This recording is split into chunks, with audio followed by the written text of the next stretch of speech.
And we're live.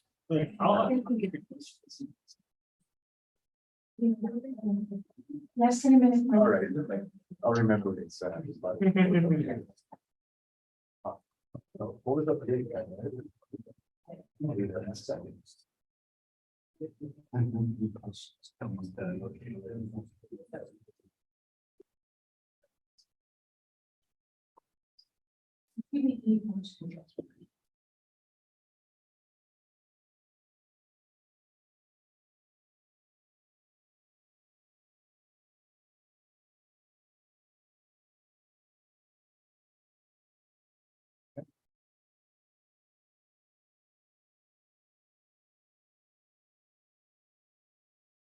Good evening and welcome to the June 19th regular council meeting. Members of the public have been provided with the following methods to watch and or participate in these open meetings. Attend the township office located at 2958 Greenfield Road.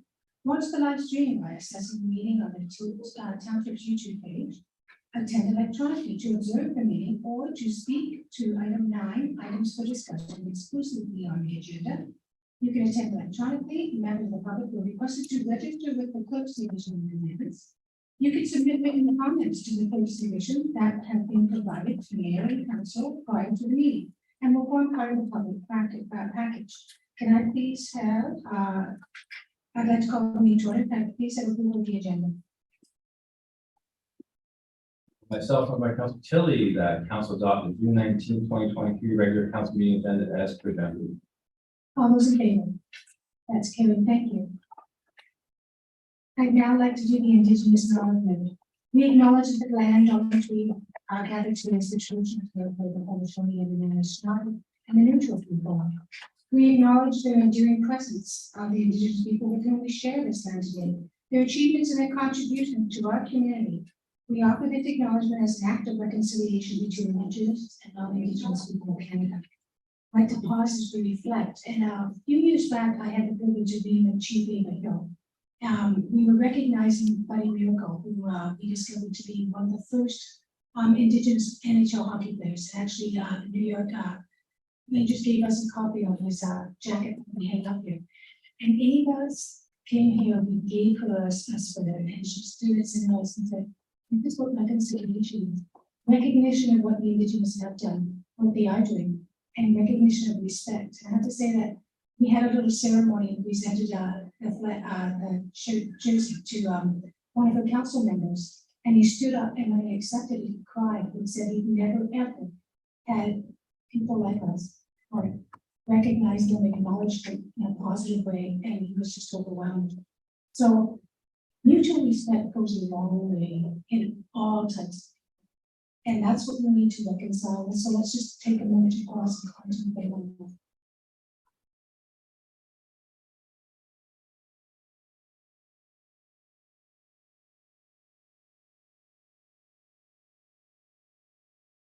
Thank you. Is there any disclosure of any interest in joining the seeing none? Presentation. Jim, would you like to come forward, please? Can you hear me if I stand up there with Jim? I'm going to say here. Okay. Jim? Jim first. This is Seniors Month in Ontario, and I'd like to acknowledge and honor and celebrate on behalf of the Township of North Dumfries the contributions and hard work that seniors have done all their lives to make North Dumfries the great place that it is today. And as you know, a lot of our seniors, and Jim Smith just passing away as well as Jim Oliver and Jim's but also that they did our history, and as many of you people in this room do, in that you don't do it for glory or because hey, this is, you do it because it's your community, you're connected to it, and you make things happen because you believe in life in the community. And that's exactly what you've done, Jim. Each year, the Ministry of Seniors and Accessibility invite municipalities in Ontario with the opportunity to recognize an outstanding senior who, after age 65, enriches the social, cultural, and civic life in the community. I'm pleased to announce that the Township Council has awarded the 2023 Seniors of the Year Award to James Oliver. If James could please enclose the full amount of certificate to present to you. Thank you, Ashley. So James, this is for you, Jim. And it's time for me, but you come over here like this.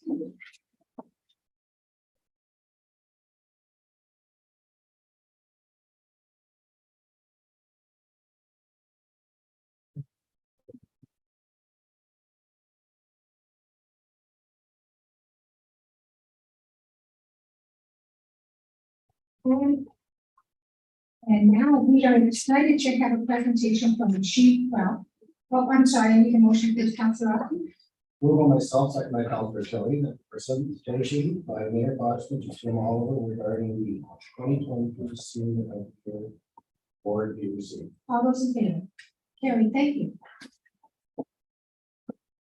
And now we have a presentation from our proud chief of police with National Police Services, also Lieutenant Superintendent of Neighborhood Policing. There, stand up so we can see you. Thank you. Zena Dietrich, Inspector of Subdivision. Hi, Zena. Scott Griffith, Staff Sergeant, Traffic Services. Hi, Scott. Jerry Greenwood, who are you? I think I know you. You're hiding behind my Jerry, I have yeah. Director of Corporate Affairs, and Mark Muller, Manager of Government Services. Thank you. I'm David Muller. Don't worry. So carry on, Chief. It's going to be one of those things. Thank you, Mayor Fox. I'm just going to share my screen here for a presentation. So it's an honor to be here. Thank you very much for the kind introduction. So we did travel lightly, did bring a team of supporters here tonight. And Mr. McNeely did extend an invitation back in the fall when I was appointed chief of police. So this has been certainly a long-standing invitation. I'm very happy to be here tonight. And so my plan.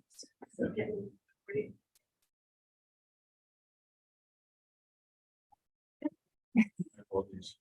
And I apologize. I don't think the audio was capturing that 3 years ago. So wanted just to accept the invitation that Mr. McNeely did extend back in the fall to join you, to provide an introduction of myself, but also as I go through tonight's presentation, just an acknowledgement that we do have a fairly new senior leadership team at the Waterloo Regional Police Service. So it's an honor to be here, and to all councillors and all in attendance tonight. Thank you very much for the kind introduction.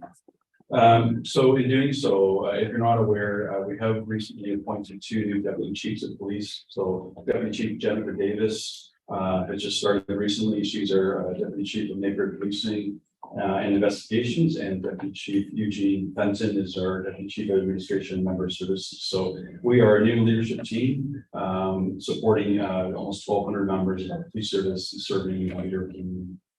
So tonight, just want to provide an overview of our service capacity and our reach and serving residents of North Andrews Township and all of Waterloo region. If you're not aware, we're one of the largest police services in all of Canada, the 12th largest by measure, the 7th largest in Ontario. So when you get outside of those core GTA services, we're on par with Durham, Hamilton, and Halton in our comparable size. We are serving, as you know, a vibrant and growing region of about 650,000 residents. And the makeup of our police service is about 1,200 members.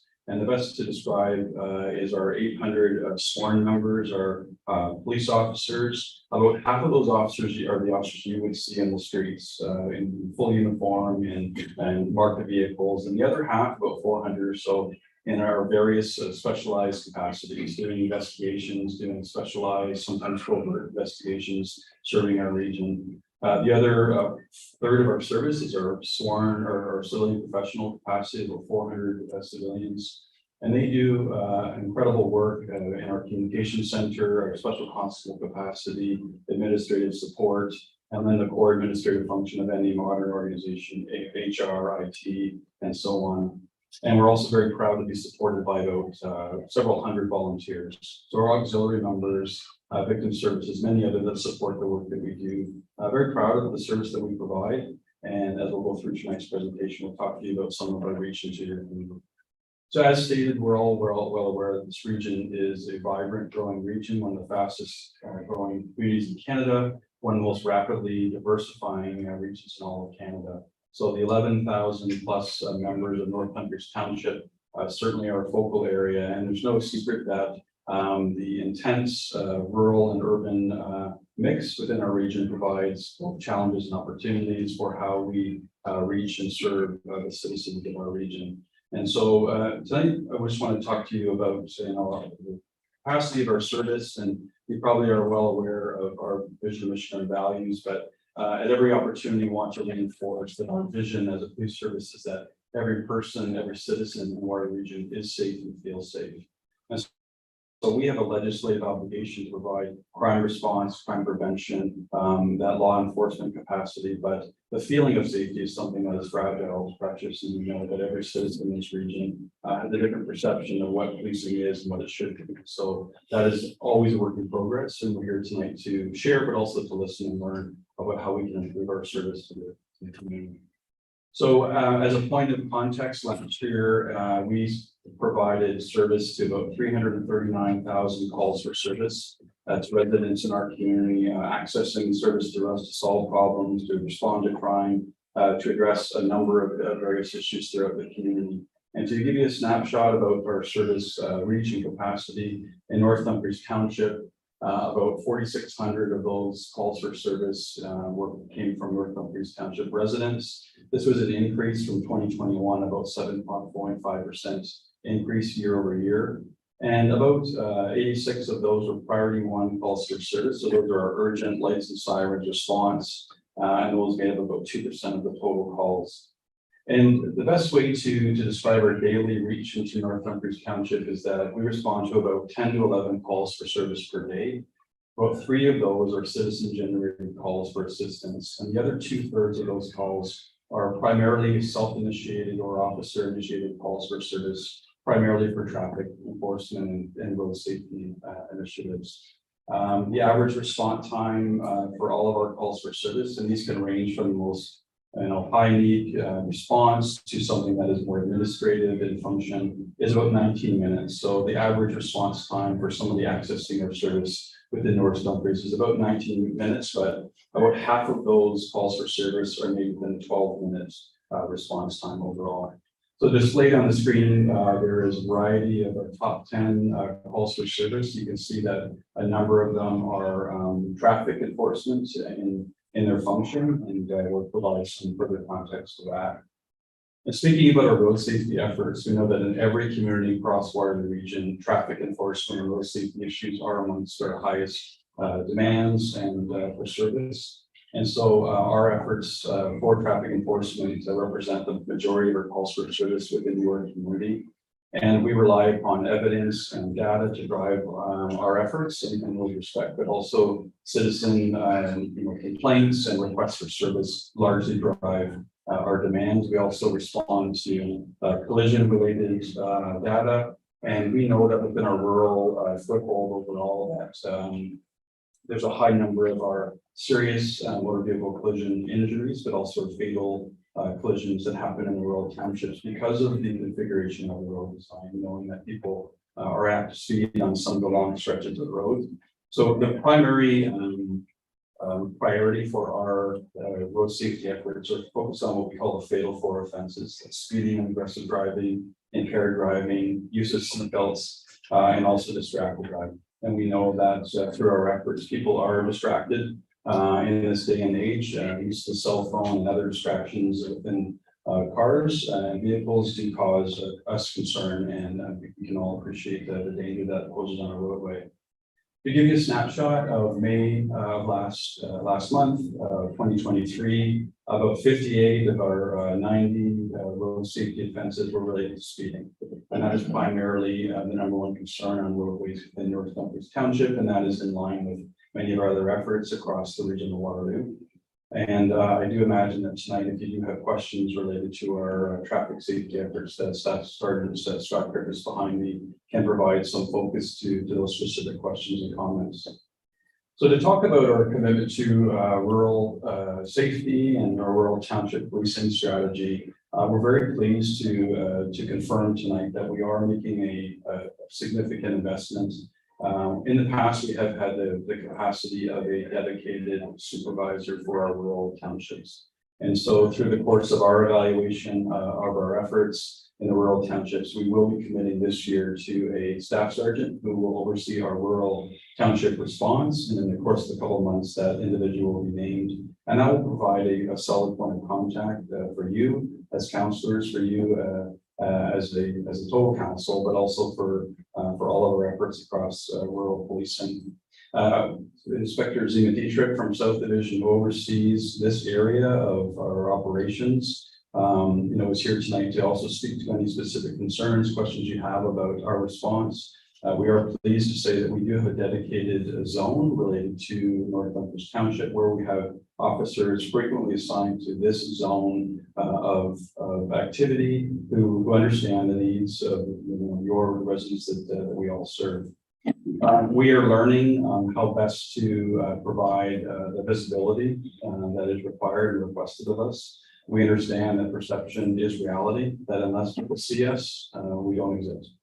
And we can fundamentally understand that despite the efforts that we make and despite the vast expanse of rural roadways that we cover, unless people see us interacting, getting out of our cars as much as possible, responding in a very visible way, that we're often not meeting the needs and expectations and that feeling of safety that people require and request of us. And so across rural township this year, we are solidifying some of the other footholds that we have within the rural community. So the use of fire stations, community buildings such as this one, and also us, we're trying to be nimble and inventive and creative. And we're also trying to, as we move away from some of our brick and mortar commitments, we're also trying to understand what is our best potential investment in a mobile police station, and what might that look like if we were to have some kind of a command vehicle that can move around our community as required. And that's something that we're looking at significantly. So just to give you a snapshot in terms of how this all fits together, we are, as I mentioned, a dynamic region, but policing is changing as well. We are seeing incredible demands for our service overall, but also I would say that significant growth also comes significant pressures as well. Our officers are facing, significant level of danger at times in the traffic stops they conduct. We are seeing more weapons on the streets in terms of real firearms, replica firearms used in offenses. We know that this corridor along the 401 and the highway system that flows through our region does provide an opportunity for people to victimize, to use access points, to steal vehicles, to conduct drug trafficking, human trafficking, and all those types of offenses. And so we work in coordination with our other policing partners to ensure that our community and our resident is as safe as possible, but it is a challenge given the vast expanse that we cover. We're also equipping our own numbers with increased mobile capacity. So increasingly, you'll see officers in the vehicles that they use. It's really a mobile office. So they're equipped with, total capability to do the reports from their vehicles. They're equipped with cell phone technology that increasingly will allow them to do their full investigations from their vehicles, to capture evidence in a digital form that can allow residents to provide digital evidence. And we're also seeing that that provides opportunities for us, but it's also transforming the service that we deliver. The world is becoming digital, and oftentimes the vast majority of our investigations does have some digital cyber component to it. In the next couple of years, we've equipped all of our Waterloo officers with body-worn cameras. You will see in South Division in 2024 an expansion of body-worn cameras to cover those in South Division, including North Bunkers Township. We're also, by the end of the summer, likely August into September, we'll be unveiling our commitment to automated license plate readers. So all of our frontline vehicles will be equipped with the capacity to allow a digital reading on automated license plate reading, also a front-facing camera and an in-car vehicle camera as well. We're very excited by this capacity. It will enhance our ability to conduct enforcement efforts for wanted individuals, for suspended drivers, and for us to enhance our investigative and road safety capacity. And the last comment on this slide is just to highlight the notion that a lot of our work is also migrating to the online world as well. I'm sure you can appreciate here we are. We're connected virtually to anyone viewing tonight, but a lot of our enforcement and investigative efforts have also migrated online. I think we're all aware of how online fraud, victimization, exploitation is also occurring. So there's not one of us who isn't impacted by some form of that online capacity in life now. And as much as we will continue to provide core policing service, boots on the ground, meet and greet as much as possible. It's just to give you a signal of how much of our capacity is being stretched and stressed into that requirement to also serve things online as well. That provides both challenges and opportunities. So really in closing tonight, we're very aware of the history of our police service and the need to continue to evolve, to improve, and to listen. And we know that trust and confidence, as I mentioned at the forefront, is something that is fragile, and something that requires partnership. It requires a sincere commitment to one another to listen to the residents that we serve. So in tonight's conversation, we want to make our commitment to you and the residents that you serve, that we're absolutely in that mode of listening and wanting to ensure that we instill trust and confidence in who we are and the work that our dedicated members do. I have highlighted here that we are proudly serving in our 50th year as a regional police service, which gives us a point of reflection backwards in terms of our history, in terms of the dedicated members and the things that have brought us together at this point, but it also has us looking forward as well. And knowing that as this community and as our entire region grows, we'll need to continue to be nimble and to evolve with the demands of the day. So I will end there for the formal part of the presentation, but I'm very happy to welcome any comments and questions. And if there's anything that requires subject matter expertise, I'm not shy to also reach to one of the dedicated members behind who can maybe answer some of your specific questions.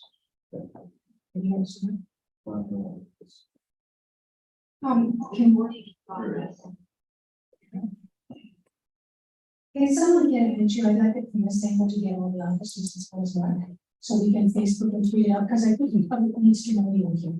I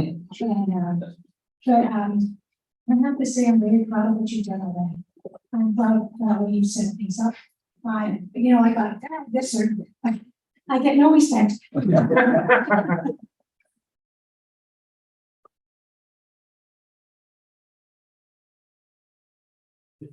I would get a lot of complaints from the public, and I haven't single one since you've taken over. The website, I follow you on Facebook, and the activities you've been involved in, and the rush you made, have made us a lot of proud. And we're a rural municipality. We don't want you to be here 24/7. We know that you have bigger needs and scarier needs. There's been guns here. I grew up with no guns here. There's guns in district, there's guns in games. I don't know. There's the opioid crisis, the drug crisis, we've got a lot on your plate, we recognize that. We just need to know if we call, you'll be there for us, we're starting to feel like we will be. And I want to thank you all for that. Councilor, any other questions or comments? Councilor Owen. Madam Mayor, through to the chief. Just curious, in the past, there's always an issue in North Dumfries with patrols being called back into Cambridge. So I'm just curious going forward, what's your strategy on how we're going to make sure that police in the rural township and not constantly being called back into the system? So I'm not in tune with the day-to-day, and I want to make any response that I have supported by data. So I won't challenge the assertion or the history there. But it is important that we do have a foothold in this community. Mayor Foxton mentioned, but maybe not needing to be here at every stretch, but I think it is an important commitment that we can make today, is to say we will be here as much as possible. And oftentimes on a priority sequence, those opportunities or those occasions when we would be called back in Cambridge are at the highest priority needs. But in saying that, we want to maintain our rural commitment as much as possible. I mean, I often, when I see the chief in Toronto, I remind him that we're covering more geography than the city of Toronto police is as well. So seeing the vast expanse of where our points of response are, I would say that's the last case scenario that we want to maintain. So it's fair question and a fair assertion, but I can say that the team that's here tonight and wants to make sure that moving forward, that's something we avoid at all costs. Having the new rural staff sergeant in place is something that will allow us, I think, a bit of a enhanced capacity in understanding how we best deploy. We have conducted a staffing related study in the last year, looking at our zone boundaries, how we deploy within zones. And as the rural communities grow, not just yours, but others as well, we know that we can't, can't scrimp on the rural capacity in total. So I know that our team is listening to your concerns tonight and we'll want to avoid that at all costs. Thank you, and just want to thank from the residents in Ward 4, so that'd be Branching, Clyde, and surrounding areas.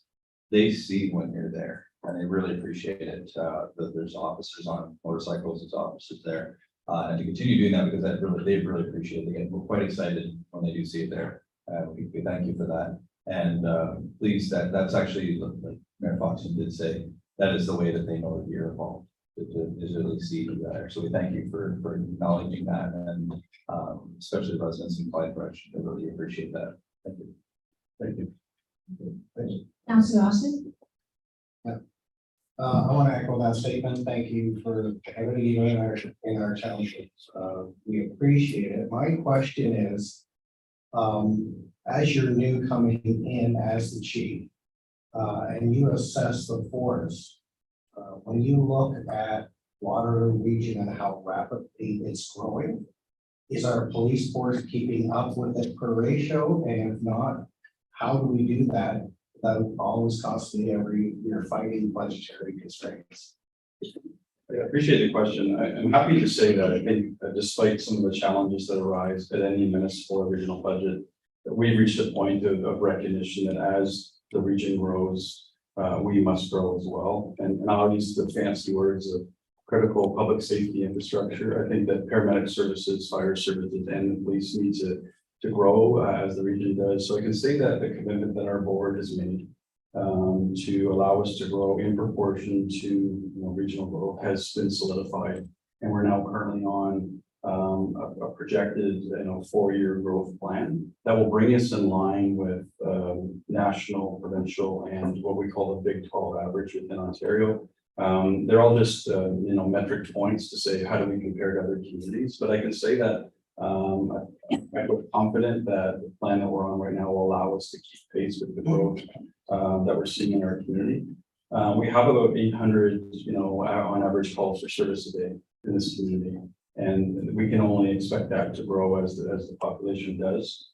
I do believe that where I'm optimistic as well is, despite us facing some human resource challenges like every other industry is right now, and every walk of life is facing HR, talent acquisition challenges, we are reaching a point of stable attrition with our service. So we're not expecting a grand dip in our retirements and resignations in the year to come. And so the track that we're on right now is probably within the next year and a half will allow us to catch up to a gap that we have right now in our staffing capacity. And hopefully get us to a point where we're meeting the needs of our everyday.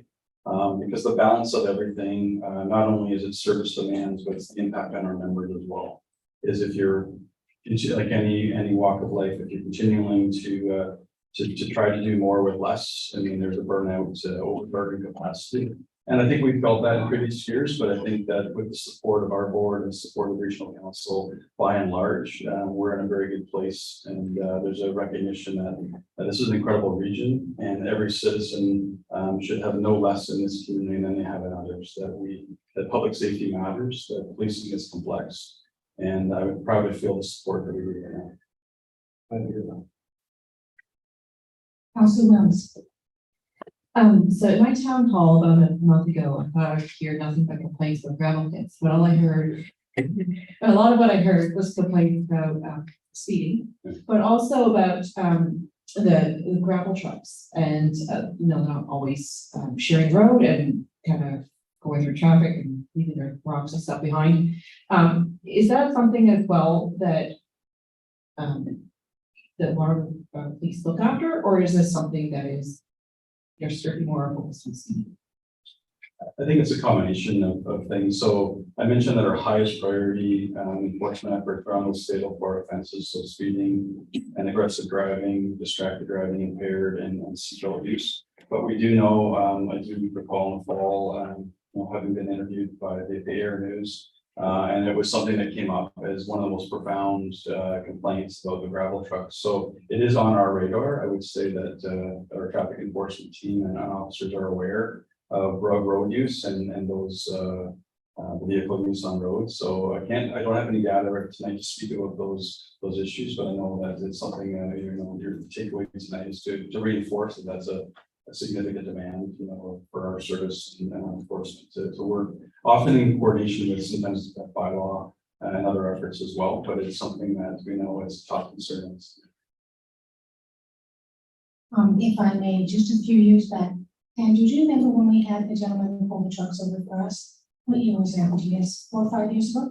4 years. Yeah, so one of the officers was, did truck inspections, pulled them over, and, how many did he take? Yeah. So a joint venture between WPS and the NTO. And in a matter of hours, 24 trucks were pulled over, each one of them fit. So that was very good work. Also, we were complaining about speeding and going on Greenfield Road East. And you assigned us an officer for 2 hours that day, and he had 18 trucks going down a no truck road in about 2 hours. So we appreciated that. Maybe you can do a collaboration like that in the future as well. Yeah, and that's where, again, when it comes to listening and also looking at citizen and, whether it's a council generated sort of complaint or request for enforcement or targeted efforts. I know that Staff Sergeant Griffiths and the team, they do often coordinate those commercial motor vehicle enforcement efforts. And we're pretty proud of the work that we do along those lines in this region. There's some profound expertise that we have. So that's a great takeaway from tonight as well, is to relook at our commitment to those efforts. And it's an ongoing need out here. Well, again, I'm very proud of what you've done. I'm very proud of all of you, and I want to thank you for being here. I want to tweet out and Facebook out the picture because I want the community to know you were here. And if you got a few minutes, you go back at the soccer field and stand out there for a minute. I'm sure a bunch of kids will get really excited. Can I have the motion, please, Councilor Lawrence? Moved by myself, seconded by Councilor Sullivan, that the presentation for Warren Regional Police Services be received with thanks. All those in favor? And we truly do thank you. Stay safe and keep doing what you do. Thank you. Thank you very much. Thank you. Thanks. And now I believe CEO McNeely is going to take over for a few minutes. Thank you, Madam Mayor.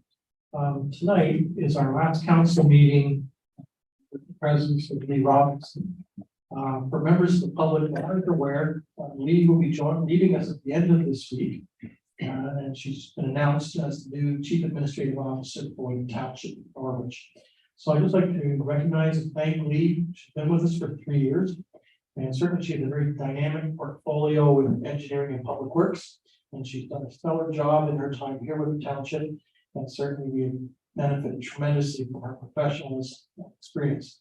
So I'd like to recognize Lee and thank you very much for her service to the township, and wish her the best of luck as she launches the next phase of her professional career in Norwich Township.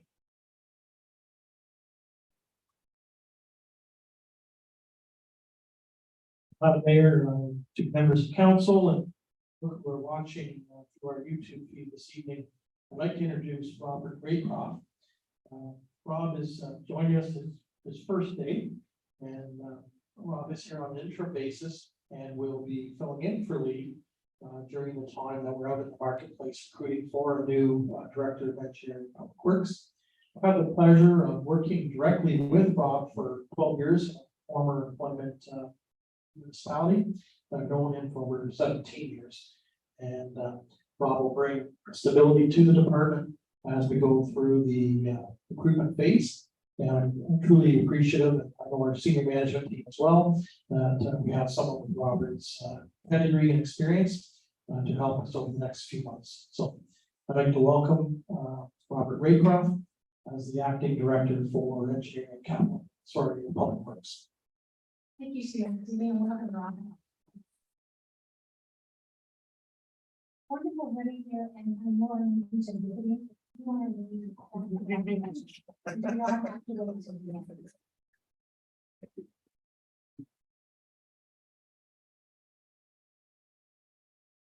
So number 8 is the committee of the whole reports. So let's get that adoption of the resolutions for the committee and it's by Council Kelly, please. You don't have to read it, it's entire.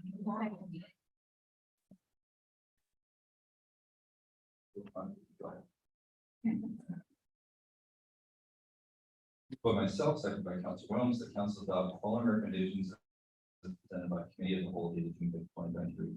Number FIN 13/2023, 2022 audited financial statements. Report number FIN 14/2023, 2023 transfers to reserves, 2022 year-end surpluses. Report number FIN 15/23, 2023 Royal Bank of Canada RBC agreement. Report number PD 4/18/2023 proposed zoning bylaw amendment for 5552 Piper Street, file number ZC 05-/22. Report number bylaw 05/2023 noise law bylaw exemption request for July 1st TN event. Report number bylaw 06/2023 discussion preparation of a draft bylaw noise bylaw. Report number FD 06/2023 approval of acquisition of air filtration system for apparatus bay. Report number FD 07/2023 fire department incident response summary for May 23, 2023. Report number CAO 10/2023 framework for memorandum of understanding with the North Dumfries Pump Track Committee. Report number CAO 11/23 consideration of township delegations, Association of Municipalities of Ontario, AMO 2023 conference. And that is it. All those in favor? Here, thank you.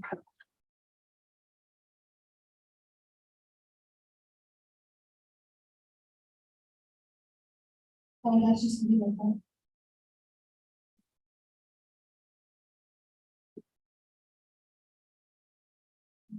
And 3.2 is the minutes. Council Golden.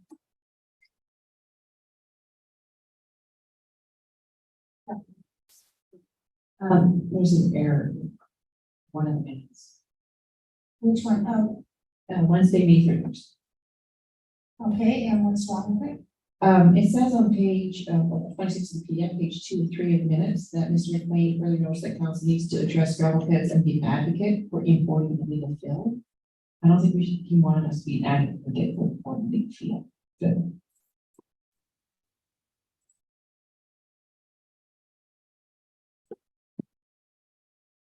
That's page 26.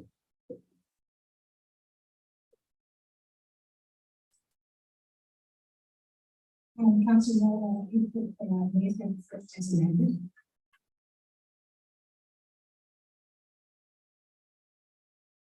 Really should be more triple. Good. Okay, motion please. Myself and my council Kelly, that council approved the following meeting minutes.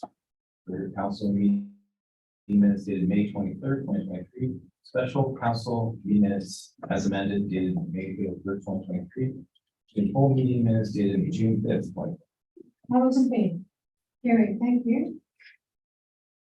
And the town hall minutes, Council Austin, please. Move on myself, second by Councilor Tilly, that council receive for the purpose of information the following meeting minutes. Ward 3 town hall meeting minutes dated May 8th, 2023. Ward 4 town hall meeting minutes dated June 1st, 2023. All those in favor? Um, Council Tilly. So there was a request today by one of the residents to modify the Ward 4 minutes, Right. and that hasn't yet. So I just wanted to confirm that. Was this the one Scott Women's Institute one or the one that's? The one I implied, that's what this is to. Okay. And so you're gonna make note and correct it? Thank you. So as amended for the June 1st one as well, please. So Councilor, can you read again, Council Austin, or just put as amended at the June 1st?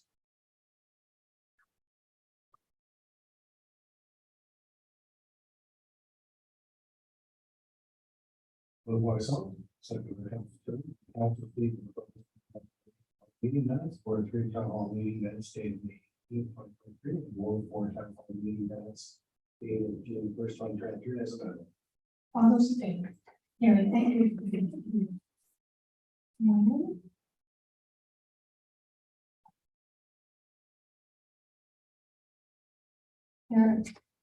Any correspondence for discussion?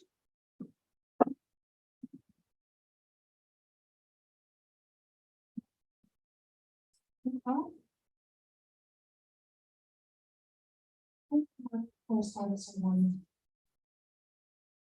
All right, so this one is the Chamber of Commerce nomination for the Chamber of Commerce Community Awards. It is an individual or a not-for-profit. How is the Council Tilly? We have a request from All Eagles in Brampton about some citizens in North Dumfries that were doing a fantastic job of taking care of the roads. I just saw this one come up. I don't know if this would be suitable for What citizens? do you Uh, have influence? Mr. and Mrs. Kenke's. And what do they do? They spend the time taking care of Branch Road and Maple Man Road, cleaning up and doing a very good job of it. Okay. Are there any other nominations? Oh, go ahead, Councilor Rose. I was going to nominate Calvin Buccias from the Brands community, who basically coordinates all their community activities and brands and helps develop their feel and have her represent full part things. And any further ones? Okay, so, do we nominate both? If you nominate someone, you have to provide all the background information, everything to back up the nomination, is that okay? I'm sure All Eagles will talk about that. Sure. you will. So why don't we nominate both? You don't have to nominate just one. We're looking for chamber awards. We can also do one marshal if you want, if you want that. Sure. You'll be able to write something up on him, okay? All right, so we're gonna nominate the three then. Do you have their names? Okay, let's start again here. That and that, the name of your couple. So their last name is Kenke's, So Mr. and Mrs. Kempe. and I can get the more specific. He was my French teacher, so I always call him Mr. Kenke's. Sure. Is Kemp, Kenke's, give me 30 seconds. Yes. the name of yours again. Callie, Kally, sorry, and then her last name is, I think it's spelled Bogias, Bogias. Okay. And I got Bob Russian.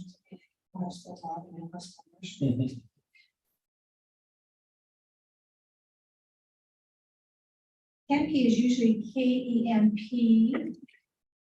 K. I've seen the names, K. And I'm spelling it wrong on Google, so. there's Paul Ebony, Jerry, and from Paul mentioning that. No, it was a verbal. I'm gonna put Kempe. Kemkie, and you will clarify I that will. spelling for us. Both names and. Thank you. Okay, so, Alita, you have to read with the names in. So go ahead, dear. Moved by myself, seconded by Councilor Oliver, that the correspondence received from the Chamber of Commerce regarding nominations for the Cambridge Chamber of Commerce Community Awards be received. And that Mr. and Mrs. Kenke, Kelly Bujayev, and Ron Marshall be nominated for the Cambridge Chamber of Commerce Community Awards. And that staff be directed to submit the recommendation. All those in favor? Thank you. Do you know, years ago, we used to have, at the beginning of the new year, was recognition of people that had served on boards. And we did it ourselves. We had a little night where we recognized them and gave them a little trophy or a handle or something. Chris Page was one of them that we recognized at one point, Andrew, for Heritage. And we may want to look at doing that. So that's something that, Andrew, if we could discuss that in a future staff report on how we can do a small presentation to Community people that have made life in the township better. So Madam Mayor, as part of the 2023 budget, council did set aside funds to support community recognition and program. Perfect, perfect. As long as we select people because we've really done good and not because we just want to create a slate of people. There are really great people within our community. Council Oxley. Just a quick question. Are we also gonna put it out to the community that if they know of anybody that we might not? Because I know a lot of times it comes to us and we're thinking, okay, well, thinking the same people that you can nominate, but if you put it out to the community, they may say, hey, this is what this person does, and they may write in and say, this is why I would like to nominate them. I It'd be mean, nice if we promote this a little bit more because it comes up every year and then you're thinking, okay, well, whereas I think that if it was promoted better, we could have a broader range of candidates. well, this one, the chamber one is promoted on Facebook and Twitter and everywhere else, but the ones for us, I agree, nice to have a committee that works with the public on out and getting an action, the public to recognize me. And then doing a selection without creating criteria, I think it's a great idea. I don't know if we want to do it every year, or do you want to do it every term, but that's to discuss later. So this will go for the 2023 budget, 2024 budget, correct, Andy? So Madam Mayor, we did set aside money in the 23 budget. Okay, It was an ask of council through budget deliberation and funds were set aside. how much can we spend? Apologize, I can't remember off the top of my head, but I believe it was in the order of around $2,000. How many? Apologize, the treasurer just informed me it's 1,200. Okay, well, it's a start, so maybe we can start to formulate that together with staff. Okay, so next up is so we've done the correspondence for the chamber is 9.2, report on fireworks bylaw exemption for Clyde Park. And any questions or comments before Councilor Tilly reads this? Seeing none, go ahead, Councilor Tilly. Moved by myself, second by Council Williams, that REC report number 1323 be received. And then Council granted an exemption to by the Parks bylaw number 2985-18 for the extended use of the park and use of fireworks on Saturday, July 1st, 2023, from 9 p.m. to 11 p.m. for the purpose of neighborhood candidate celebration event at Clyde Park, 1201 Village Road. And then council grant an exemption from fireworks bylaw number 3325-22 to allow the display of fireworks in Clyde Park at 1220 Village Road on Saturday, July 1st, 23 by the Clyde neighborhood as a community event, provided that the display concludes no later than 10:15 p.m. And then in the event of inclement weather on July 1st, an alternative date of Sunday, July 2nd, 2023 be established the Clyde neighborhood day celebrations. All those in favor? Hearing, thank you.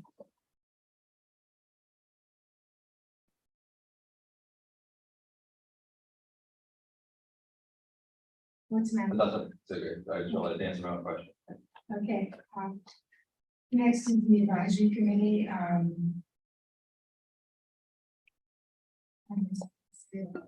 let's go through the motion, let's say that.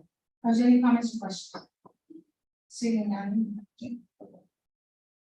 Oh, I'll leave it, go ahead. It wasn't, I had a couple questions, regarding the report, just to, well, when were we expecting these to start, and would we be volunteering council members at this meeting or in the future?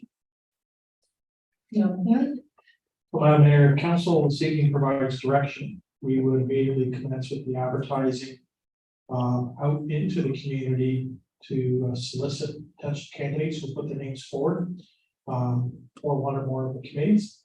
We would pick a future council meeting, the council would then vet the applications that are received. And then now the appointment bylaw, various community members to sit on one or more of the committees. Typically at that appointment meeting, also members of council will be determined as to who would sit on the committees. So generally speaking, partly because of the time of year we're in, we would likely bring that appointment bylaw for consideration to council for the September meeting. I now found the one that, Councilor, go ahead. So my understanding when I read that, it was, there was about 4 options in moving forward with this. I'm sure it might be captured in that, those, I'm about to say. So there is a response, like it's not just us listening, or we're gonna make a choice on that today, what we're gonna be. So I'm just, sorry, I'm more asking if that's next up, because I don't have that in front of me. So what happens usually is that when CEO McNamee brings the choice regulations and brings it to that council meeting, But he then asks us who wants to be involved. So it's by choice. so, sorry, my question is, are all 4 committees that are currently being presented moving forward to the next? Well, Sorry, that's just- actually, I'm going to say that the discussion I'd like to hear is, I worry about the official plan one. And I'll tell you why, because the official plan is pretty regulated, pretty heavy. And some people get on that committee and think they're gonna change things that are already provincially legislated, and we know some people get in their heads and it doesn't matter what the province says. So I worry that we could end up with a lot of contention on that, just the official plan. The other ones I'm okay with, that one I would prefer to drop off. Thoughts, you can argue with me. See, over here, go ahead, what's the logic? So, Madam Mayor, the reason why staff recommended that there be a steering committee made up of residents was just to use it as a sounding board. In the past term, we actually started crafting policies related to established neighborhoods and, how to allow new development to occur within the neighborhoods, but be more incremental and subtle in terms of its change. And we also crafted policies dealing with medium density sites that would be pre-designated, and we identified 5 candidate locations where that would be appropriate. We went through about 3 iterative tracks in the preparation, and they were presented to Township Council. And there we had a dynamic committee. We had discussions back and forth. I like to think that those draft policies were more appropriately scaled, both in terms of the type of language we used, so that it was understood by the general public, but we were able to take in and reflect issues that the average resident had, especially when we look at the established neighborhoods policies in terms of compatibility, the rhythm of a street block, and how to incorporate those principles in guiding policies, so that if someone was looking at doing an infill or intensification type of project, they understood the vision and the blueprint that the municipality had, but it reflected community expectations. So, it comes out of, how effective can you work with a committee, and how engaged is the community, specifically people's representatives, to have that meaningful, respectful, two-way discussion. The former committee, there was that two-way dialogue. Not saying everyone agreed with every single principle, but they understood the context and the background. And there was a substantive rewrite many times over before we got to a comfort level where they were ready to present some items for discussion at Township Council. So I'm fine with that, but when you say official plan, and you get into the top end of it, so this isn't the top end, it's grassroots, could we call it something like, it wasn't called official plan before. So the former committee, Madam Mayor, was called Planning and Sustainable Development Committee. And it was very, very broad in its spectrum. So, we were looking at crafting official plan policies dealing with 2 contentious areas. One was redevelopment or intensification opportunities within the established areas of urban air. And companion to that, where could we, recognizing at the time we had to have a certain amount of new development within the built boundaries of air, where could we accommodate that scaled missing middle development medium density that was appropriately cited and wouldn't establish or create conflicts with established neighborhoods. So we were actually trying to move toward new official plan policies that were strategic and focused in certain topical areas.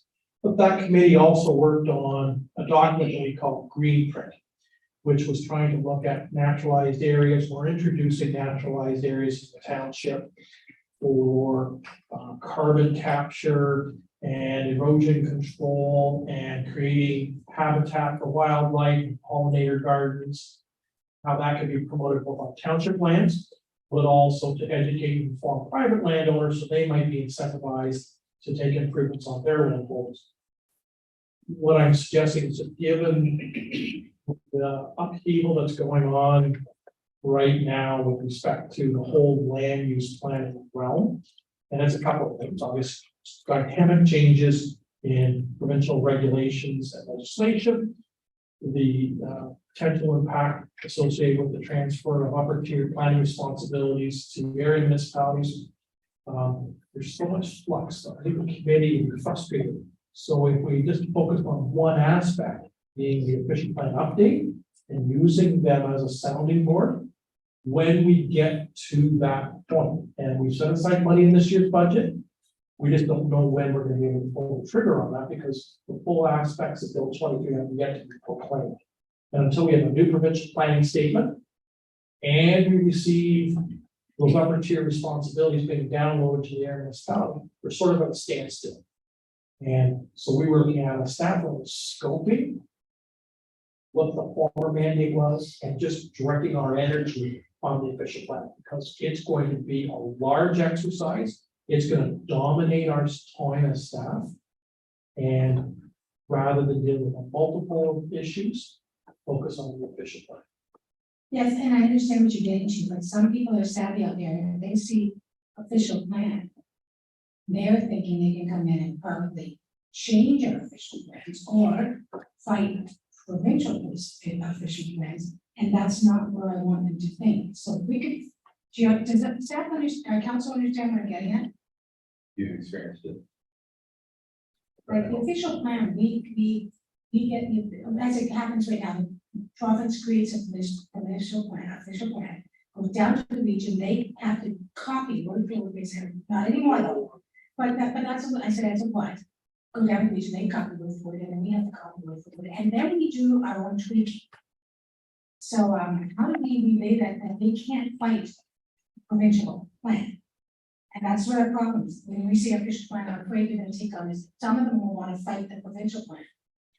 So if I look at the exercise in the last term of council, we probably held 2 sessions and just sort of talked about planning 101 and the interrelationship at that point in time between the area municipality, the region, and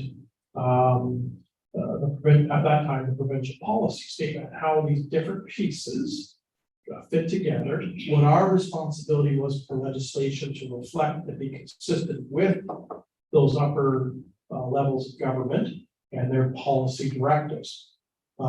Certainly in the context of the land use planning changes that are currently published, there will be more opportunity for township council to put the fingerprint in terms of what the future arrangement of land uses will be in the township, whether we're talking rural countryside, settlements, and or urban areas. And that will allow council the ability to shape going forward their community as a contrast to the past. But with any committee, is what you invested in the community. And, you know, if council moves forward, our first few sessions are going to be planning 101. We're not even going to be talking about what do we want in an official plan. It's putting everyone at a base level of knowledge so that it tempers expectations, but at the same time, I hope, allows them to better understand their role and our role at the municipal level as it brings provincial documents to life in the context of a local setting. Would it be fair to say official plan within the jurisdiction of township authorities? So those would be the terms of reference. We haven't crafted the terms of reference for this aspect.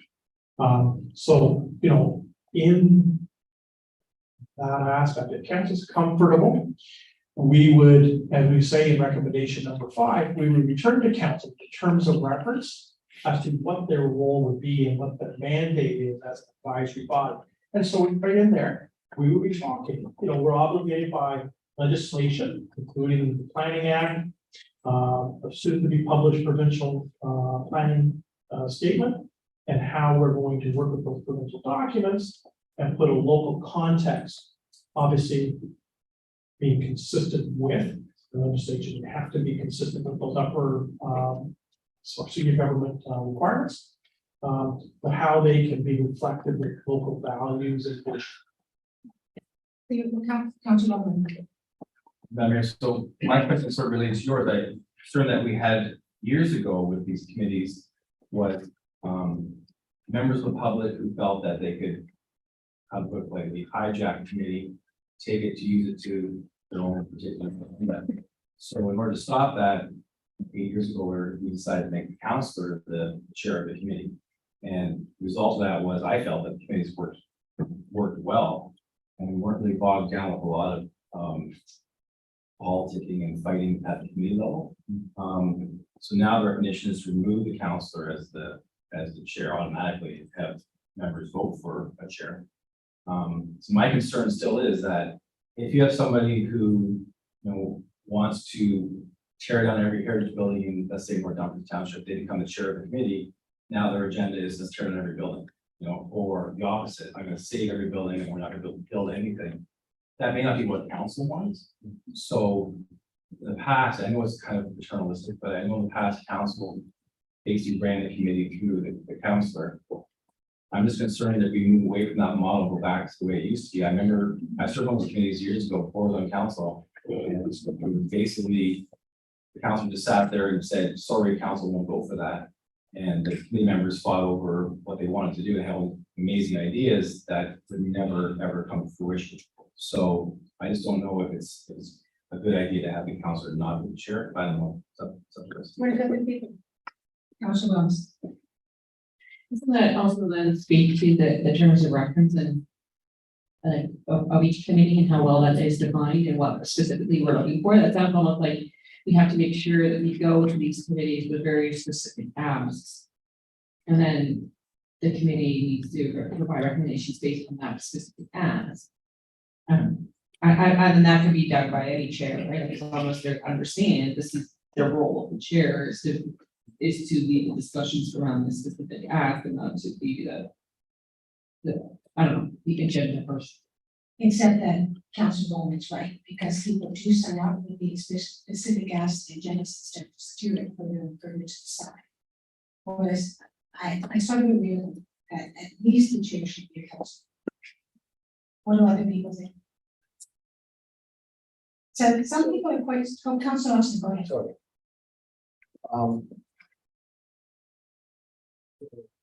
On these committees, even if you're the chair, you don't have ultimate power over everybody anyway.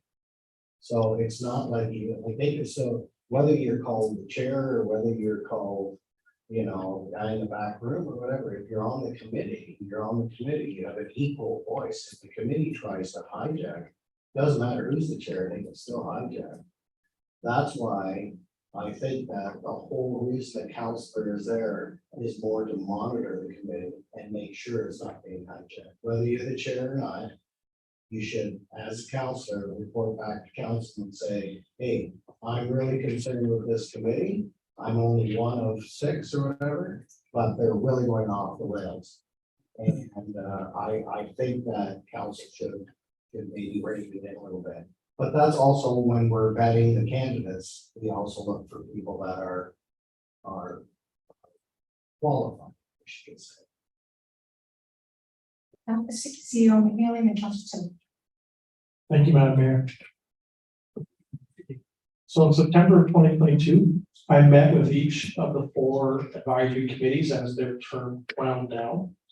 And, we asked them what worked well with the current terms of reference, where would you make improvements with your mandates? How could the next term of council get value, for lack of a better term, out of the advisory committee? And how would we assist you as a committee if you were reappointed, be successful and have your time well utilized? Each of the 4 committees, remember they each met independently. The one common change that they all asked to be considered was the appointment of the chair. They all felt it was appropriate that the committee nominate and select their own chair. And to Councillor Osmer's point, remember, it's members of council that ultimately appoint who sits on those advisory committees. And, you know, I would hope, based on the background information that people would submit in support of their request to be appointed to one or more committees, the council goes through the diligence of vetting. And, you know, if there's uncertainty, there's nothing to stop you from having one or more people appear before a committee in closed session and to drill down further on their ask for appointment. And that can be part of your decision-making process. I think there is merits in having public advisory committees. I do believe that value could be made to broader decision-making processes of council through the advisory committees.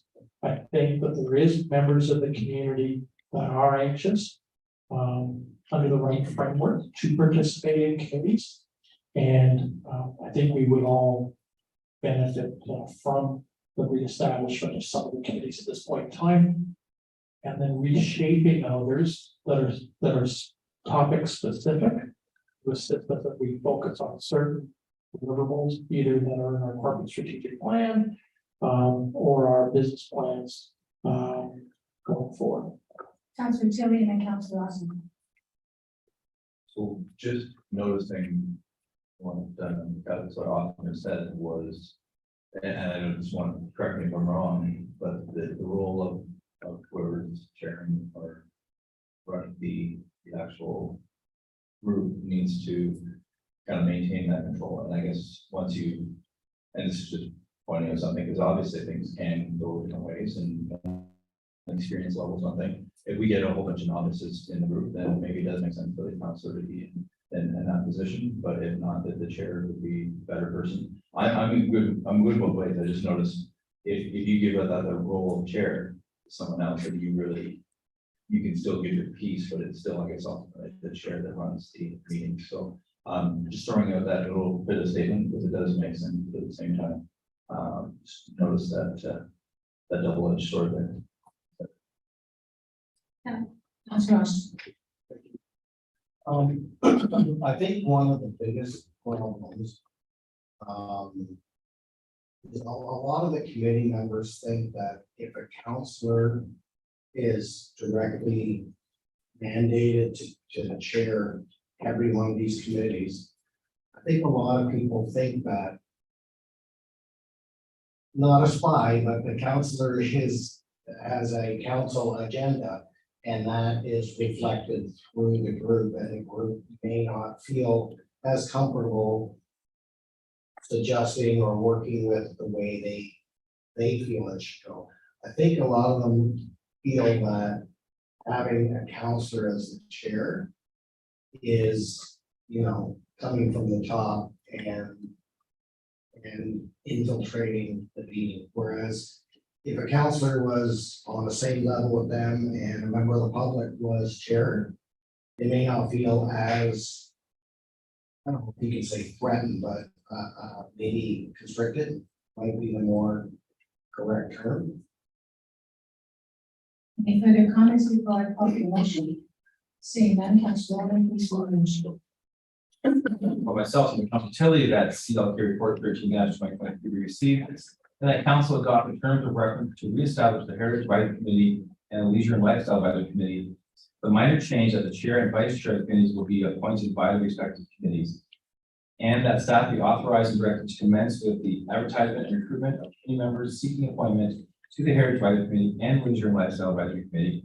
And that staff in the fall of 2023, staff return to council with the terms of reference for community involvement as the steering committee for the update to the downtown area strategic plan of action. And that staff at the appropriate time, the new official plan program is being unveiled, return to council in terms of reference for community involvement as the steering committee for the preparation of the new official plan. All those in favor? Carried, thank you. Here's discussion.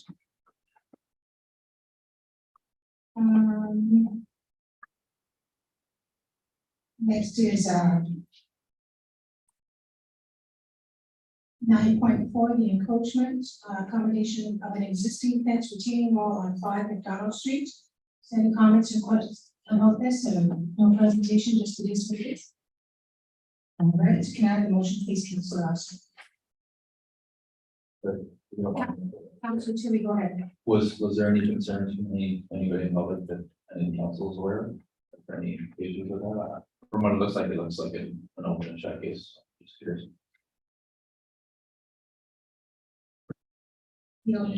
Madam Mayor, this is an existing structure. It was revealed that it was a minor encroachment of the existing retaining wall fence, so when we're putting in the Gibson Street sidewalk. It's been there for a number of years, and this should provide certainty for the owner that we acknowledge and recognize that it's there. They're responsible for the duty and care of the existing structure. And if at any point in time in the future, we need those lands where these encroachments exist, that they've got so many days notice to remove it at their expense, so that we can utilize those lands for whatever the municipal purpose is.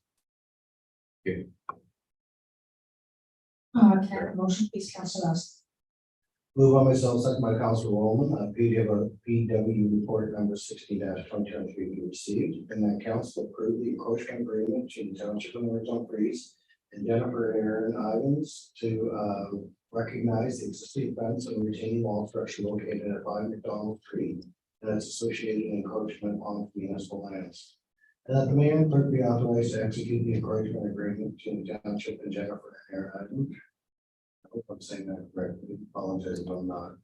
Subject to any minor revisions as required by the chief administrative officer or town. All those in favor? That's carried. Thank you.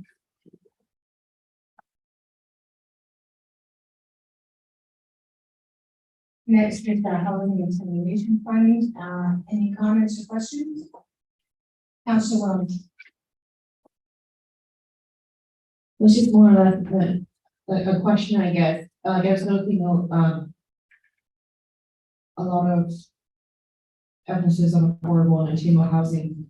And then there's a lot of talk about multi-tier townhouses and stuff like that, but none of that is particularly accessible. And I was just wondering if accessibility also came into this particular grant funding or not. So, Madam Mayor, in the report, we identified that there's different funding envelopes. So obviously affordable or attainable housing, that's in proximity to major transit systems. And then there's a category called other. So as part of our data analysis, if we identify that there's a certain sector of our population that there is limited housing for, and maybe it is suites that are properly designed that have full barrier-free entry and access, just as an example, with kitchens and the living space. We may be able to identify that in a certain percentage of either attainable or affordable housing. There has to be a certain number of units or percentage that incorporate that aspect. We'd be able to qualify for that bonus top up to create or assist in creating that specialized housing. So we haven't done the environmental scan that's understanding yet the local dynamics. We have to do that. We've got an obligation to do a housing strategy over the next year. And some of that information or that intel will come through the development of that housing strategy. This goes far beyond just looking at multi-residential housing. This we talk about if we're able to move forward, creating incentivized funding to support alternative residential units, looking at the conversion of rental accommodation within existing homes or those coach houses, urban or rural. We're looking at trying to broaden the spectrum of housing affordability and or housing attainability, purpose-built rental and or home ownership through this initiative, utilizing federal dollars through the Housing Accelerator Fund to both increase the number of units that are available, but put them into the marketplace in a much faster time frame than would normally occur just through the traditional uptake within the community. Any other questions? Do I have a motion, please, Council Williams? By myself, seconded by Council Rowland, that CAO report number 15-2023 be received and that council authorize staff to work with Region of Waterloo to develop a series of strategies to access grant opportunities through the federal government's Housing Accelerator Fund. And that council requests the Region of Waterloo to act as a sponsor on behalf of the township with a submission of a grant application to participate in the Housing Accelerating Fund program. All those in favor? Carried, thank you. Next up is correspondence. Does anyone have any other correspondence? Councilor Rowland. 11.11, 11.13. Anyone else? I wanted to do 11.16. Councilor Rowland, CP Rail. Not trail, but train. I was going to tell you what that was, train derailment. Councilor Rowland, you want to start, please? Thank you, Madam Mayor. So this resident approached me a number of times regarding her concerns with not just the train derailment, but I think in general, the attitude, I think, towards the citizens from CP Rail. I think we've all experienced that. I'm not sure what we can do, what power we have over this, but whether it's waiting for half an hour for a train to back up and go forward, back up, go forward, or whether it's train derailment, I think the public's starting to feel that CP Rail or CPKC doesn't really care too much about our opinions or whether or not we're inconvenienced. I don't know if it's possible to have somebody from CP Rail appear in front of council, I get it. But what can we do to show the public that we're also fed up with this and something has to change? I don't know what the answer is. Is it the whistle type of change? I don't know if that's something to look at, but people are, I see it all the time now on social media, people when they talk to me at the grocery store, it's always the same thing, it's always these crazy trains. So I've been working with Brian May on this, and he's been trying to get to CP as well, without much success. So the ministry that the train falls under, that gives the trains the license or whatever, has asked for our any videos or pictures that we got, and I've had residents send them to me, and I sent them to the ministry. So he is going to take these and he's going to, so I hope to hear something soon, because he's been to the CP and he's saying this has to stop. So I'm very hopeful on that. If we don't hear anything soon, I think we should write a letter to the minister. And then exactly discussing the frustrations of our citizens. And the one picture we had was that a gentleman was having a heart attack and the ambulance was stopped at the track for over 20 minutes. So that was a really telling picture. Another one where I had all the cars stopped on the people standing outside of the road because they couldn't go anywhere. And they waited a long time. So it was really good films and pictures that we got to send them. So let's hope for a response. They went on again last week. See, Councilman. In addition to that, with these trains stopping for a long period of time, it causes all kinds of traffic problems, whether they're moving down Greenville Road, trying to leave the train tracks down there, or down Northumberland Street, or down Piper Street. There's all this traffic filtering through the village, trying to beat the trains. That's an unintended effect, and I don't think the railways even realize that's happening. We can't stop that, but in the morning, it starts at 6 a.m. past my house, past Derek's house, you hear the trains, the cars are trying to avoid the trains. So I think we have to start fighting back against railway. CEO McMillan, can you draft something up based on the frustrations of the individuals and the emergency vehicles, as well as the results of backup traffic and causing racing through the village? So Madam Mayor, would council like to see the draft of that letter as part of your July 10th agenda, Please. where then council can either modify the tone of that letter and then embrace it as a resolution to be sent to the Minister of Transport Federal, and Yes. obviously copy to our local MP, Brian Lee. Please, and also maybe we can attach some of the pictures that I've sent. Okay, so that next was 11.1.3. So I did have a few residents contact me about the new bylaw for fireworks. I think overall it was pretty good. I didn't have very many complaints, certainly less than in the past. So I guess the only real ask that Ms. Curry has is there a better way to advertise the hotline if you have concerns about fireworks? I think we had that pretty much advertised, but I'm not sure if we can do more with that. I'm not sure. Ms. Bronx. Thank you, Madam Mayor. We are planning as part of our social media campaign to highlight the fact that although not 24/7, our bylaw officers are available on weekends and after normal business hours, and that email complaints coming in or phone calls still will reach them when they are on shift. We feel that perhaps that has been part that's missing, so we are already working on plans to advertise that. And I talked to a few of us, CEO on Twitter, people are dropping off it. And we have to look at a better community. I wonder if we should put in the news.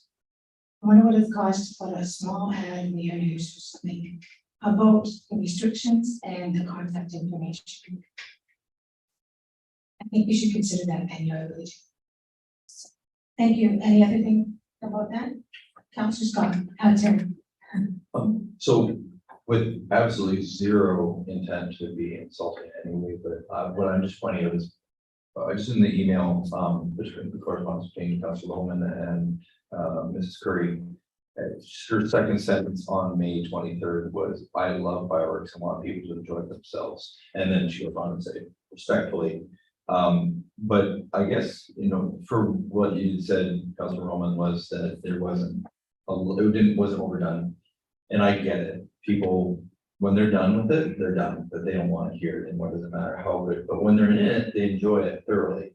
I guess if it wasn't, I guess respect goes both ways. We have to be able to respect people to enjoy themselves, and have to respect people to behave themselves both ways. And I know some people have animals that just don't appreciate it, and I have a mother like that doesn't, that hates it actually. And I just say, well, you know, remember all those years that we enjoyed it. So I guess we have to kind of, and that's my thing is we do have to make sure that we understand that there's different capabilities of appreciating it. But I guess if we're gonna allow it, even just for the 3 days, we need to give a little bit of buffer. And I think they were done by 11 o'clock. They weren't, you know, when you're in the moment, you're burning off and whatever. I think if somebody was running until 11 o'clock, then probably somebody was running until 1 in the morning too. So I think that as long as we're trying to help and we're getting that information out and trying to do that, I think it's a good job. The reason why I bring that up is I think people do enjoy it, but only at the right time. And when the people don't enjoy it, that they're obviously be a little bit upset about that. Yeah, we respect both ways. Regional council was a council that wants no fireworks whatsoever. So she'd asked all the mayors. I've said we just did our bylaw, as did our Kitchener bylaw. A clarification of the bylaw, we do have to make that front section, if we've got signs visible as well as, we do the areas for this one. But you're right, I was surprised at the May 2 for the lack of fireworks. I really was. There was a few lit off, but it was quite earlier in the evening rather than late into the night. I was surprised. So in my area, there wasn't an issue, but it is something we have to communicate about. Okay, so we're good with that one. The next is 11.1.7, and I don't have my and that's the Walmart draft prevention policy. Can you put that on the screen? Can you put that up? 11.1.7.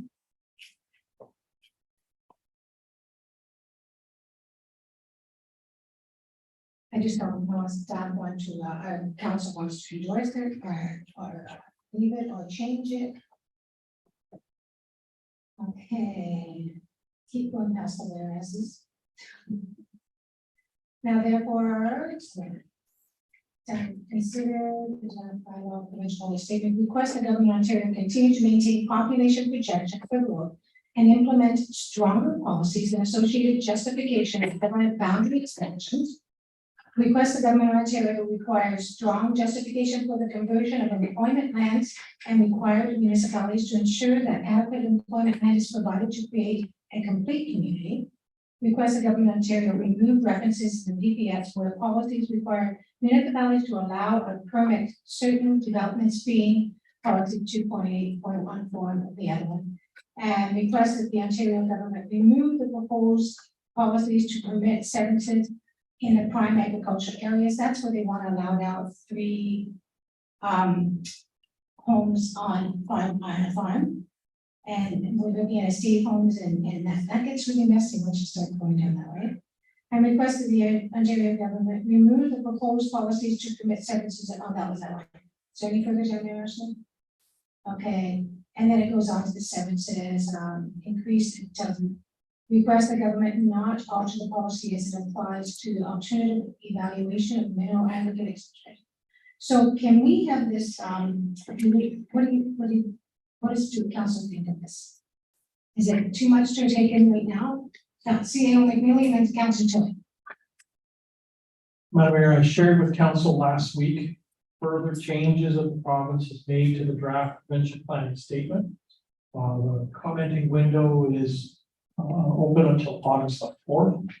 There is a staff report coming to Township Council on part of the July 10th agenda. Perhaps we want to set this aside and see all of the changes that have been introduced since the Woolwich resolution. And then Township Council in the fullness can then reflect upon that and they want to take a position. As comments on behalf of the township back to the province of Ontario. Excellent idea. So now can I have a motion, please, Councillor Tilly? Oh, Councillor Tilly, do you want to make a comment first? Full answer, no, it's fine. Thank you. Moved by myself, second by Councilor Williams, following be received for purposes of information, 11.1.1, communication received of CP rail, rail derailments. And Rain. Councillor Tilly, just say communications. We need communication. Thank you, let's do that. We received many communications, we appreciate it. All those in favor? That's carried. Thank you.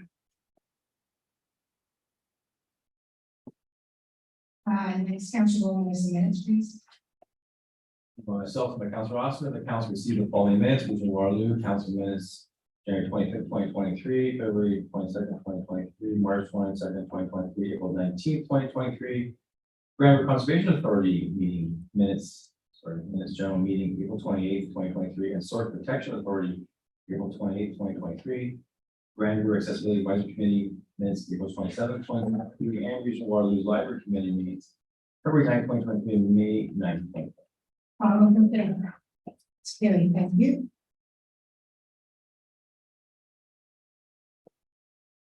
Is there any other business, councillors? Seeing none, mayors and councillors report, 13.1, Councillor Tilly.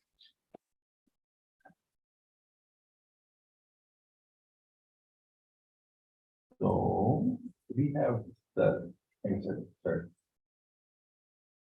Let's do that. This is the Clyde Road, yeah, Is there? So. In reference to the town hall meeting that we had, and it was something that seemed like a good idea, hopefully everybody else agrees this is. And Councillor Tilly, it's the motion right there, so if you just want to read the motion out, and we'll, if anybody wants to discuss it, then we'll go there. thank you very much, appreciate You're that. welcome. Moved by myself, seconded by Councilor Roman, that Region Waterloo be requested to establish a consistent posted speed limit at 60 kilometers an hour on Clyde Road, extending from Cambridge, North Dumfries Municipal Boundary, easterly to the community of Clyde. And that distance of approximately 100 meters west of community of Clyde, that the posted speed limit be further reduced to 50 kilometers an hour to where the road then transitions to a local road on the authority of the Township of North Dumfries. Any questions? Councillor Austin. Would there be able to get a staff report kind of explaining a little bit more the whole situation there and whether it's feasible? Possible? CEO McKinnon. So, Madam Mayor, township doesn't control this portion of Clyde Road. We only start our ownership as a road authority of Clyde Road, east of the southerly leg of Village Road, so partway through the hamlet of Clyde, from Cambridge through to roughly half of the footprint of the community of Clyde. It is a regional road. Township Council has in the past asked the region to create a standardized speed limit.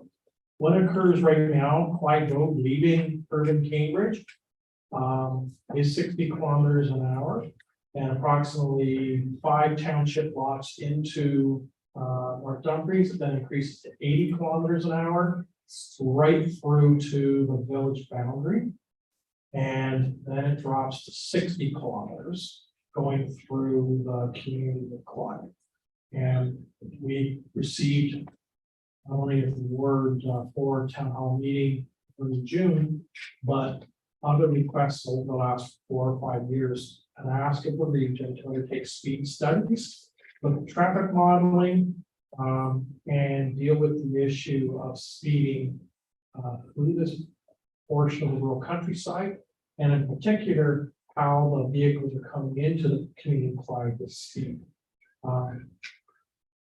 The council wishes, maybe it's a reframe of the resolution to ask that the region undertake the speed analysis to look at what is being asked of township council, to look at that consistent 60 kilometers an hour, and then 50 in the village. Our portion of Clyde Road through the village is posted at 50 kilometers. And then once we clear the settlement area through the Hamilton boundary, it increases to 60 kilometers. Councillor Austin. Thank you. So then, if we approve this, then hopefully the region will look into it and decide whether they're clear to it. Correct. If council adopts this resolution, it's local council speaking to regional council. Okay. So regional council will take this up as correspondence at one of their future meetings. Regional council perhaps would provide direction to transportation staff at the region to respond to, explore, truth out, evaluate the request of township council. And it just makes sense, when you get to the Hamilton side, it's all 60. So there's only this one section that the region is made 80. And you know, if you're going 80 and then you come to this little village and it's only going to be 50 for a little while, you just fall through. So I kind of like it. If there are any other comments or questions? Can I have the vote, please? All those in favor? That's carried, thank you. And Councillor Tilly, your next one, please. Moved by myself, second by Council Williams, to request for the consideration of an always stop control at or the intersection of Albert Street and King Street in the community of Brampton be referred to staff for a future report on this matter. And that as part of the consideration of the potential always stop control that other alternatives to modulate the speed of vehicular traffic on King Street, Victoria Street to Mary Street be included in the report to council. Any questions? Councillor Logan. Thank you, Madam Mayor. I'm just curious if Council Utility Committee gives a bit more background on this. Is there a big speeding issue in downtown Brampton? Don't get it speedy. Go ahead, Councillor Tilly. So that is one of the longer jumps through Brampton where you don't have a stop sign. And so some of the residents that live right there are concerned that they're able to build up a little bit more speed there compared to other areas of the village. We are, yeah, that's basically the gist of it, is just trying to keep people from running through. There's the comments that people don't look at stop signs anyways, but this is hopefully to try and get the majority of people, especially the visitors, that drive those big white trucks or vans around to deliver Amazon stuff. That's where the concern comes from. Councillor Logan. So I guess my question would be, is this the best thing to do, or should we put in a raised stop clock or something? Would that be better? More staff. Well, the report goes to staff, so maybe staff can make the recommendations. CEO McNeely. So, Madam Mayor, in my discussions with Councillor Tilly, that's why the resolution has been framed to look at other alternatives. Because there may be some traffic calming that would be more appropriately scaled.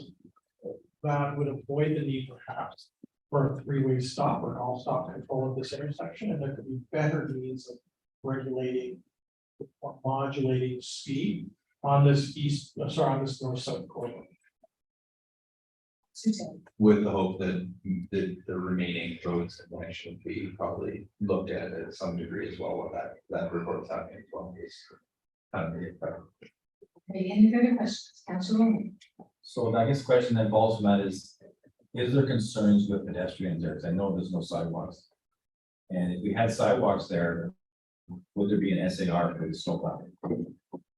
Oh, gee, Just if I could answer, ma'am, go ahead. we don't want a sidewalk.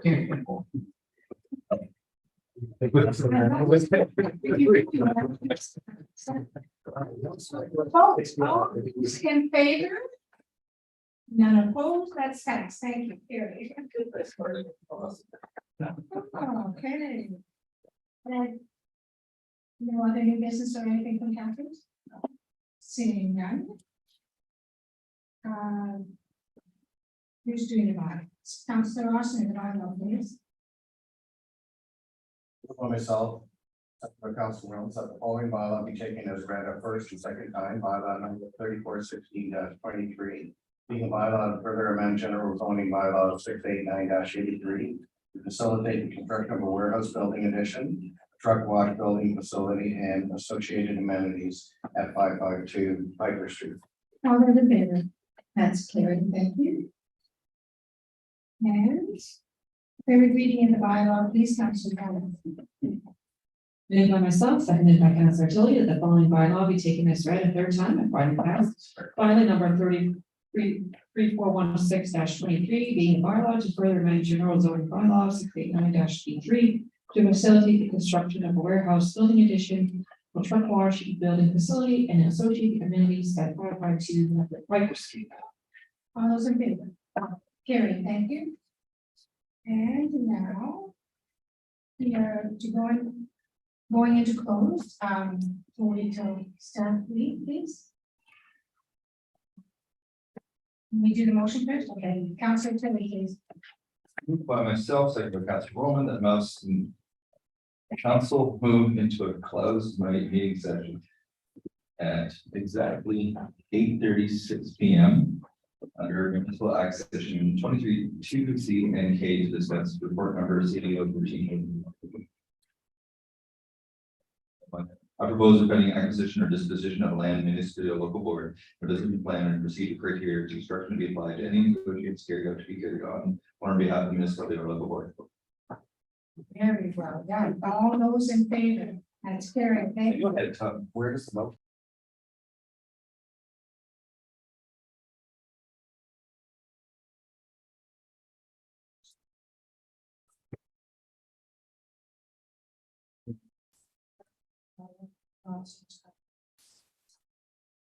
So if you open the door, we'll stop there. Thank you. Yes.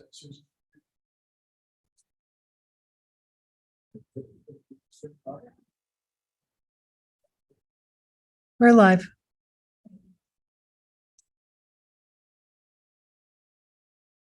Thank you, business arising from the closed session, council received a report, now is PAO -13-2023, the discussion and direction has been provided to the chief administrative officer for this ongoing file. Can I have the confirmatory bylaw, please, Councillor Lawson? Move by myself, second by Councilor Tilly, that bylaw number 3419-23. Being a bylaw to confirm the proceedings of council on June 19, 2023, be read a first, second, third time, and be finally passed, signed, and sealed by the mayor and clerk. All those in favor? Carried, thank you.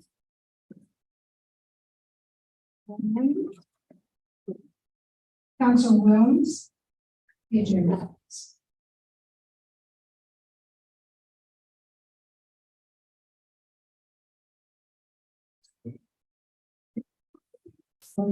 Okay, moved by myself, seconded by Councillor Roman, that whereas business before this council meeting has been completed at 9:52 p.m. and be it resolved that this meeting adjourns meets again on Tuesday, June 20 at 7 p.m. for a public planning meeting. All those in favor? It's carried, thank you. And anybody, any comments from the members of the council?